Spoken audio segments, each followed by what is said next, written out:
The Kia Telluride has been a smash hit ever since it first debuted in 2019.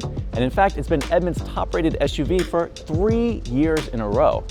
Now, we've tested it, we've even owned one, and we've seen time and time again that the Telluride proves it's an excellent choice for families looking in the mid $30,000 to $40,000 range. Well, now it's been updated for 2023 with a new look and the new X Pro package. So is the Telluride still on top? Or did Kia take a good thing and mess it all up? Also, is anybody planning on coming and taking the crown away from the Telluride anytime soon? I mean, geez, it's been a long run already. But you should know that there are a few competitors coming down the pipe. There's the updated Nissan Pathfinder, refreshed Toyota Highlander, and rumor has it, there's a fully redesigned Honda Pilot on the way. So where do we think the 2023 Telluride is going to fit into that new landscape? Let's take our first look at it right now. First though, do me a huge favor and click that like button and hit subscribe so you can see more Edmunds videos just like this one. And if you're thinking, hey, that new Telluride looks sweet, maybe I'll trade in my car and get one. Well, you can go to edmunds.com/sellmycar and get a cash offer on your car right now.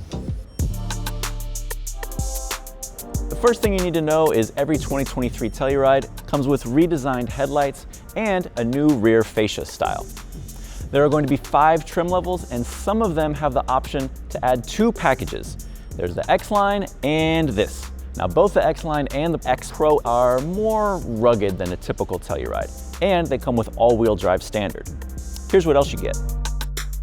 You get badging, plus a unique exterior grille, and 20-inch wheels all its own. Kia is also throwing in roof rails so you can store stuff on the top. But here's what I'm really excited about.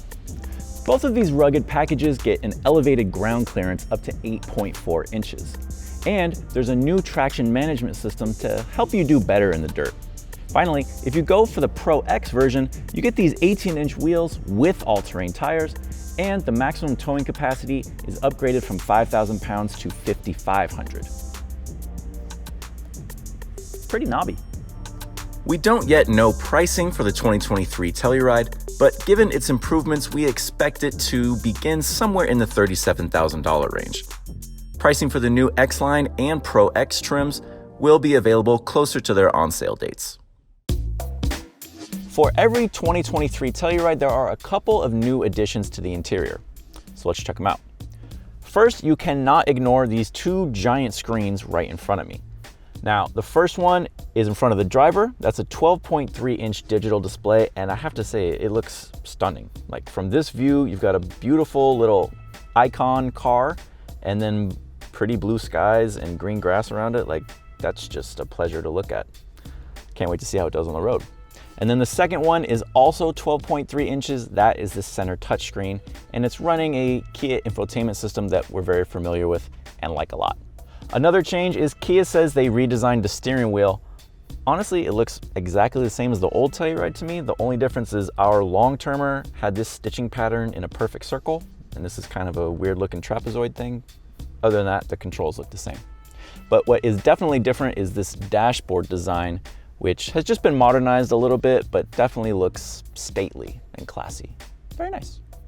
There are enhancements to the driver assistance features too.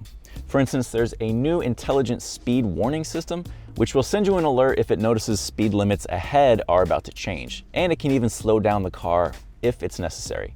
That comes standard. There's also a new forward collision avoidance system that can work in intersections. And then finally, there's downhill brake control, which is activated by a small button over here. Now, this is commonly referred to as hill descent control. I don't know why Kia decided it couldn't call it the thing that everybody else calls it. But essentially, if you're going downhill on a trail or something and you hit that button, you can take your foot off the brake and the car will slowly bring itself to the ground. Pretty neat, but just call it hill descent control. It's the same thing. Otherwise, it's the same great Telluride interior in here that we've been raving about for a couple of years now. It's super spacious inside, and these seats are really, really comfortable. One interesting thing though is that the 23 Telluride has almost identical center stack controls to the last model. Now, that's not necessarily a bad thing, but recently I've been driving the new Kia Sportage, and that gets an interesting but maybe controversial feature. It's a screen that can act as your climate controls, But then if you hit another button, they become controls for the center touchscreen. I thought it was gonna be super annoying, but by the end of driving it for a few days, I kinda liked it. And it's a little confusing why they didn't decide to include it in the Telluride, but this is not a bad system at all. I mean, let me know. Do you think you'd rather have that system in the Telluride, or are they just sticking with a good thing? We found a lot to like about the original Telluride. I mean, after all, we did name it our top rated SUV for 3 years in a row. Did I mention that already? Anyway, we liked it a lot. But we're nitpickers by nature, so there were a few things that we thought could be improved. Let's go one by one and see if this new model addresses them, or not. First up is the V6 engine. Now, we found it great to drive in most circumstances, but under 3,000 RPM, it could feel a little bit underpowered. Kia decided not to make any changes this time. We also felt like in-cabin storage could be improved upon. Again, Kia decided not to do that this time. There is some small refinement to one of the cubby areas inside, but it's probably not enough to change our score during testing. Now, there is one area that was sort of addressed, and that has to do with the rear hatch. Telluride had a feature where if you kept the key in your pocket and walked up to the rear hatch, it would open automatically. That part remains, but what's cool is that now, if you have the key in your pocket and walk away, it will close automatically. That's pretty neat, and it's new for 2023. Now, the problem we ran into was that sometimes it would open when we didn't really want it to, either when someone was just standing too close, or in one instance when we had a bike rack attached to the hitch and the gate slammed into the bike rack. I asked Kia about that, and they said that part was user error. We also had a small nitpick because the Telluride is not available with a power folding third row button. Some competitors have this, but Kia says that A, their system for folding down the rear seats is easy enough already, and B, to implement something like that would take away from cargo space. So no power folding third row for 2023, but the rear hatch of the Telluride remains very usable. So there are lots of cool new improvements to the 2023 Telluride, but they didn't address everything. And remember, those new competitors are coming in hot. There are all kinds of cool, clever storage spaces in the Highlander, and we're expecting that redesigned Honda Pilot to make a big splash. I guess we'll know for sure when we get all three in for testing, so stay tuned for that. Well, that's our first look at the updated 2023 Kia Telluride, which sure seems poised to rejoin our three-row SUV rankings somewhere near the top. But we'll have to put it through the full Edmunds testing procedure before we can say for sure. First impressions though, very good.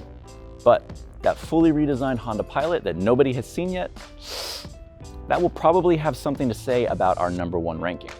So keep it locked to Edmunds.com and the Edmunds channel so that you can stay up to date on the three-row SUV wars. And also leave me a comment below and let me know which one of those models suits you the best. Until next time, thanks for watching.